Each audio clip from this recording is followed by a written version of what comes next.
Yo, what's good, little homies? It's Swizzle. This is gonna be my first YouTube video slash tech review slash introduction, I guess. Um, First time, gonna try and get in a groove, start reviewing a bunch of products, my favorite mice and shit. We'll see how it goes. Make sure to fucking dislike and unsub. But let's get into it. First thing, a little bit about me. I'm 19, just recently turned.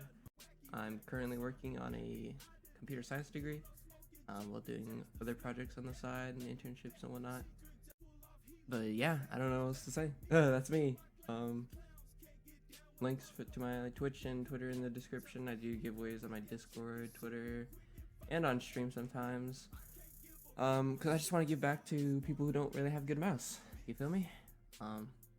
Yeah, let's get into the tech review. Fuck, okay. Today we got the Pulsar Xlite Wireless.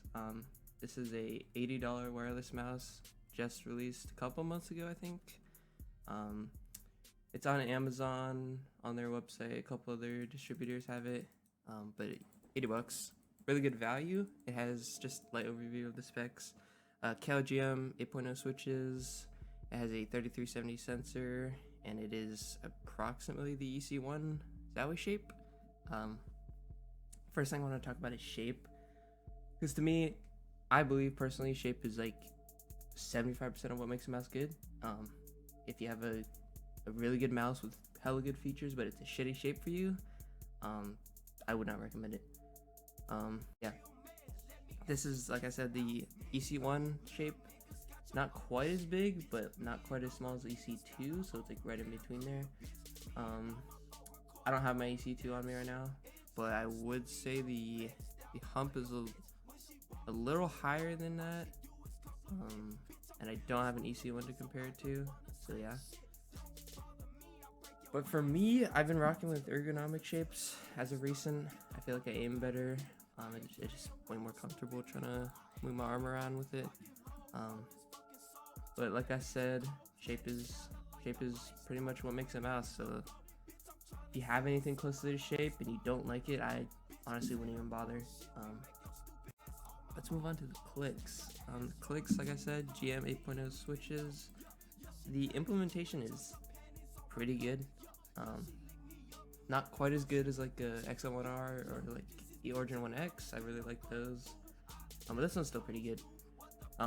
It's not a split shell design where like the clicks are separate from the actual shell, as you can see, so I don't know about the longevity, but for me they've been fine. I've had this mouse for about a month now, used for about 3 weeks.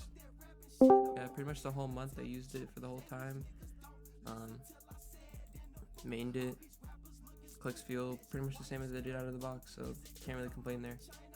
Scroll wheel is something I don't really usually care about unless it's shit, but this one is like pretty exceptional, I have to say. It looks like a G Pro, like the G Pro wireless, the original one. It looks like that scroll wheel, but it's hella smooth compared to that one. I don't know how to explain it. It's like, it's tactile, like you can feel all the little bumps and stuff, but this shit is smooth. So yeah, I really like that about the scroll wheel. So Pulsar did a pretty good job with that. Next, I want to talk about the side buttons. These are, I have mixed feelings because for one, they're big and they're pretty high up, but you know, like kind of where I rest my thumb, so it's easy to hit. But they don't use the traditional micro switches, which is really weird. They're not mushy. It feels like how a DPI button would feel, if that makes sense. Like, they don't click. They're like kind of punchy. I don't know. You'd have to feel it yourself. But the shape of them, they're big enough and they're in a good spot. It's just they don't feel the best. And next we can go over the sensor. It's a 3370. Honestly, no complaints about it. There's no motion lag or anything like that, no skipping, no connection problems. It fucking works fine for me. Like, As for DPI deviation, I haven't measured that, so I'm not exactly sure, but I haven't seen anyone really complain about it from other people that have this mouse, so I would pretty much say it's a non-problem. And last, I want to go over the build quality, because that's something that really surprised me for an $80 mouse, especially the way it's engineered. I don't know if you can tell, this lighting's kind of shitty, but this thing is like hollow right here. Like there's literally nothing in here. There's these support beams that come across, but like there's just a whole lot of empty space. But for that amount of empty space, there's absolutely like no creaking whatsoever. Like I can push and press on like every side of this mouse on the little support beams. They like barely flex, if at all. Like I have to put in full force to fucking move them. Like that is actually insane. Comes in at 60 grams, 59 grams I think, for the wireless version, and then like 49 for the wired version.